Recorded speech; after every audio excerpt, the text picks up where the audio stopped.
We now have about 15 minutes for some questions to our panel members.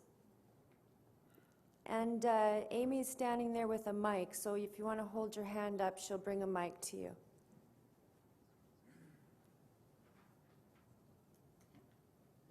Hi. The arguments about the positive elements of group identity are very compelling, but I think we all know that there's a dark side to that, right? For there to be a us, quite often there has to be a them. For to be accepted and included in a group, there's a certain controlling element that's not always very healthy. So I would like to hear, I suppose, the Haslam's probably primarily thoughts on that dark side and what can be done to pursue the good while mitigating the bad. Yeah, I mean, I think that's that's absolutely, and I think Kath touched on that a bit in her talk. She said it was a bit of a double-edged sword. The first point I'd just make is that is true that groups have some bad aspects to them, but actually internally in those groups, you know, across all the studies, it's really hard to find, you know, when you do wash the data through, that there's much residual negative effect of groups. There is some localized stuff within groups, and particularly groups that have bad norms and so on. The only groups I think that we've found that reliably have negative effects are things like substance abuse, or groups that are founded around substance abuse and stuff like that. So if you hang out with a group of people who like to consume large amounts of alcohol, then that will probably have negative consequences. But even if you take that group, actually the benefits of being in a group of other people will have pretty powerful mitigating effects against the actual substance abuse itself. So I mean, and again, I'm just taking a sort of statistical approach to that. But the other broader issue, I think, about how intergroup relations, and I think when Kath was talking about groups where you have positive identities, where it isn't that, if I'm in a bridge club or I'm a soccer club, yeah, I have to play with other soccer teams and probably other bridge clubs. It doesn't mean I have to do bad things to them necessarily. So I think there are certain categories of identity which are more oppositional and more conflictual. I think broadly speaking, the ones that we're talking about, they have these health benefits, are not those types of identities, generally speaking. But you know, I mean, if you want to take a really sort of chronic example, the Nazi Party was very good for the health of its members, okay? I'm not suggesting that is a good group and that it has broader benefits for society and so on. So yeah, you want to interrogate the content of the identity as well as the fact of the identity. Perhaps if I can just follow up on that further in terms of that last point. I think it's really important in terms of, you know, understanding what a person's social identity makeup is. Who are those groups that people actually align themselves with? And you're right, there are some groups that won't sell positive health messages, encourage greater drinking in a particular context. Alan was talking about people with addictions earlier on, and there's some work that we're doing with some colleagues in Melbourne, looking at identity change processes in the context of recovery from addiction. And what that's looking at specifically is this mix of the different identities that people have, those that promote continued use and those that promote recovery, and how you actually feed into all of those in order to get the best long-term outcomes. But it's recognition of both of those and the influence of both of those that I think is important at a practical level in terms of trying to produce and encourage positive change. One other quick comment, and I just found this. Edward Wilson's got this book on it's called, I think, the history of human existence, or the meaning of human existence. In there, from an evolutionary perspective, he says, at the individual level, evolutionarily, the selfish will always win out over the altruist individual. A group of altruists will always win out over a group of selfish, always. From an evolution, go back 500,000 years or whatever, come forward. That's the case in evolutionary sense. Now, I'm not the scientist, but this is what was reported. So, hi. I think it's really interesting to see how the research is demonstrating how social connection has health benefits. And I'm an occupational therapist, and I'm asking this question from that perspective. But I'm wondering if there's any risk or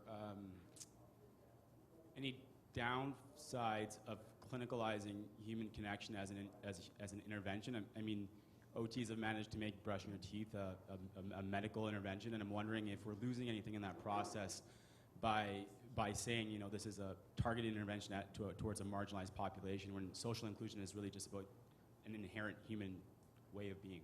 Yeah. Perhaps just one response to that is that I do think that by medicalising it, it's almost one of the things that it can invite is it invites people to actually say to others, well, you solve my problem for me. So I do think there's a slight downside to that, because certainly the message that we're trying to promote is that it's really important to get people to take ownership and to work on those social connections. I think the problem that we faced is that people haven't taken that mantle on board. They haven't taken advantage of those social connections. So at least in these early stages, maybe we do actually have to bring it further to the fore to actually encourage people to take some responsibility and ownership for their own social connections, and maybe medicalising it at some level. You know, medicalising it might be sort of taking it a bit far, but all we're trying to do is we're just trying to make it much more explicit and to hand back some of that responsibility rather than people sort of putting it back in the hands of services or medicos or health professionals to solve that problem for them. It's really just empowering people to show them that they've actually got, they can make a change themselves.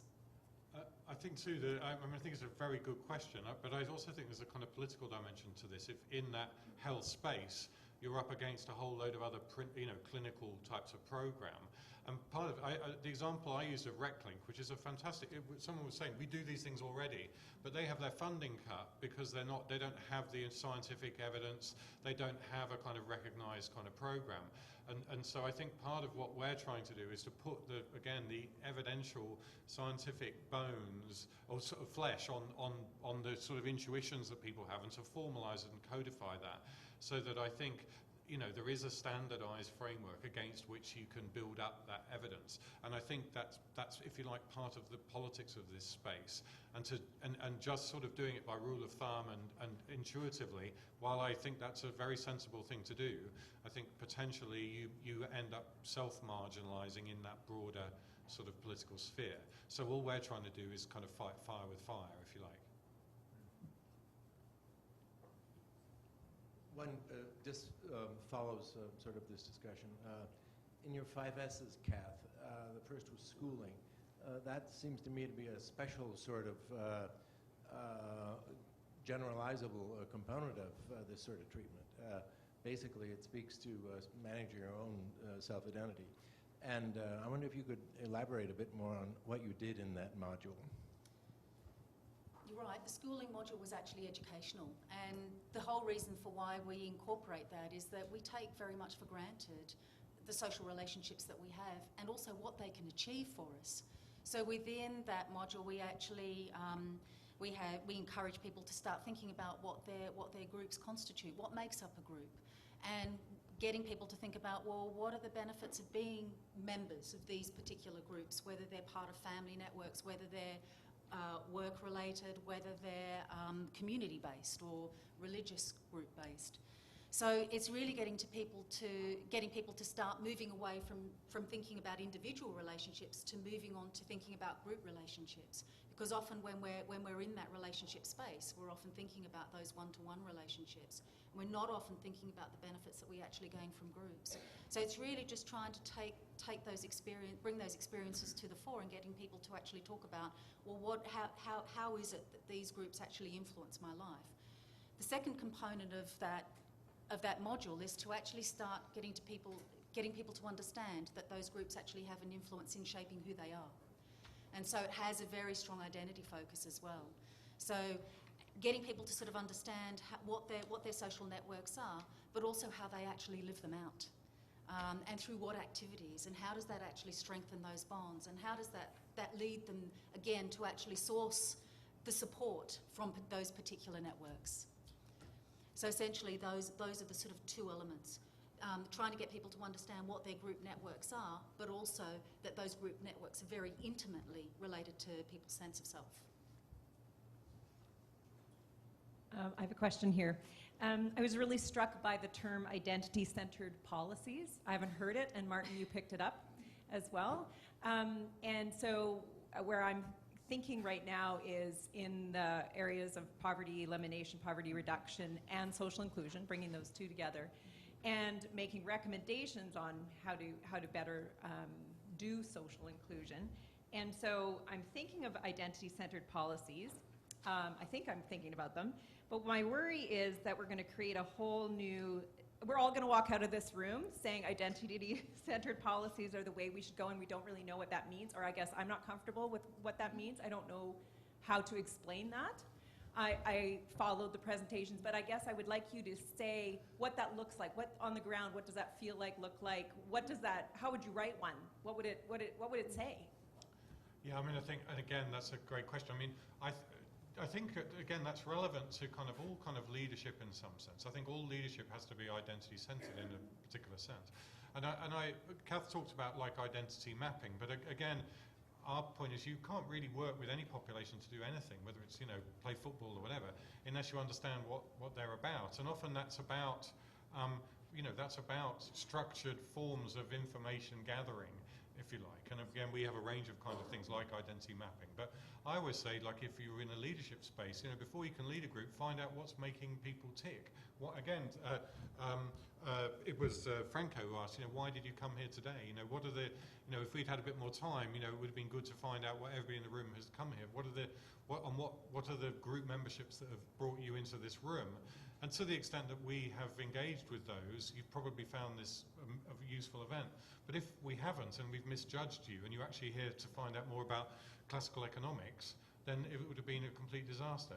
Okay, so again, you know, really it's about saying you've just got to have your radar on in that way, and then there are, I think, formal ways of assessing where people are coming from collectively and what their aspirations are. And at a very basic level, you can just ask them, you know. And again, I think it's often lots of the things. I think in my mind, there were so many connections across all of the talks that people were kind of making about being person-centered and so on. And again, I think, you know, there's lots of those things that we kind of understand, but often we just sort of fail to do for all sorts of reasons. And one of the things that happens in this space is we make assumptions about people's identities, what makes them tick, and often we impose identities on them. So we assume that one of our colleagues at Brisbane is doing research on homeless people and whether they self-categorize as homeless. Is this part? And actually, the answer is not. A lot of homeless people don't think of themselves as homeless. That's not how they're relating to the world around them. So if you treat them as homeless, well, you know, if I treat you all as, you know, supporters of a particular political party when you're not, then again, what I do is unlikely to resonate with your aspirations, and it's unlikely to be translated into productive forms of action. Perhaps if I just to add to that, I think about it very concretely and in terms of identity-centred policies. And at a very practical level, it's about trying to understand what identities matter to people. And as Alex was saying, you ask that question because those identities are actually going to influence and shape how people feel, how they respond to you and to the wider world. So when we're talking about identity-centred policies, it's really just trying to take on board what identities matter to people because they're going to influence what outcomes, and they're going to influence their outcomes, but also they're going to actually shape how you interact with them. We have a question from the webcast audience. Yes, this is from Elizabeth. She says, an increase in victim identity, how good or bad is it for the health of individuals and groups? Well, actually, I can answer, sorry, and I apologise for this, but I'll speak on behalf of Nyla Branscombe, who's another member of our CIFAR programme, and she does a lot of work on, for example, members of minority groups and disadvantaged groups, and what are the benefits or what are the consequences of them of developing an identity around that. And her research shows that she has a kind of what she calls a rejection identification model, which is that if you collectively come to acknowledge your disadvantage, that can be a buffer from the stresses and some of the difficulties associated with that. And critically too, it can be a mobilizer for you to engage in social change. So for example, if you are a group that's been victimized, then you can acknowledge the injustice that's been done to you, and then you can work together to do something about it. And you think about feminism or something of that form, or all sorts of kind of labour movement type things, which are around disadvantage and so on, where they've successfully come together to both remove the stressor and then to engineer social change. And her research provides a lot of evidence to that. So broadly speaking, it's positive, which isn't, but there is a negative dimension. Of course, sometimes you don't want to put your hand up and say, I'm a victim, I'm a member of a stigmatized group. So there are costs too, particularly in societies where, if you like, you're punished for being a member of that group. And if indeed you're in a toxic environment where people are politically motivated to eliminate those groups, so they don't like feminists or whatever it might be, or left-wing people, well then they can take you to one side and they can do bad things to you. So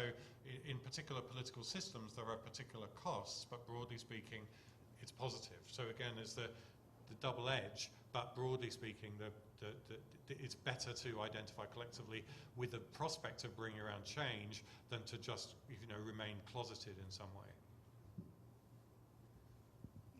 Thank you. Do we have any last questions? Yes. Yeah, one here. In terms of the relationship between the individual and the group, to some extent, I would like to think that, and I know this varies, from one person to the other, that the group can influence the behavior and actions of an individual, but it does not necessarily control it. Although I know for some individuals, the group may control it. So is that, is what I'm saying, is that true?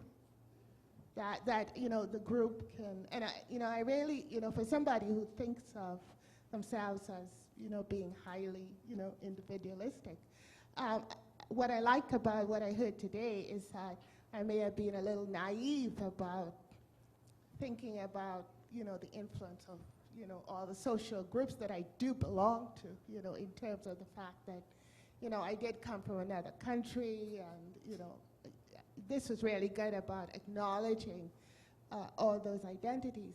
But I want to try and understand that a group influencing you is different from a group that controls your behavior.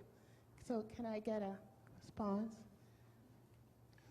Sorry, one of the things is you have choice, because, in a sense, we remember, again, this is Kath's point, you're members of multiple groups, so I could be a member of, I could be Canadian, and I could also be, left-wing or something, and again, at different times, those identities may be exerting differential force on me. So in a sense, again, but a particular context, one will exert more influence on you, but I think the individual isn't lost, actually, within the group. So a lot of our research points to the fact that actually you find voice as an individual in a group and you get a sense of control and purpose. So there's a kind of an anti-collectivist kind of perspective, which is that you only ever find yourself as an individual and you only have choice if you're an individual, and groups take away choice. Actually, our research shows very clearly that groups give you choice, in part as a function of the number that you have and the kind of experiences and richness of experience that they open up to you. So, but it's a really, of course, massive question in not just psychology or politics, but also philosophy. Anyway, that's... Thank you. I think we're ready to take a break now.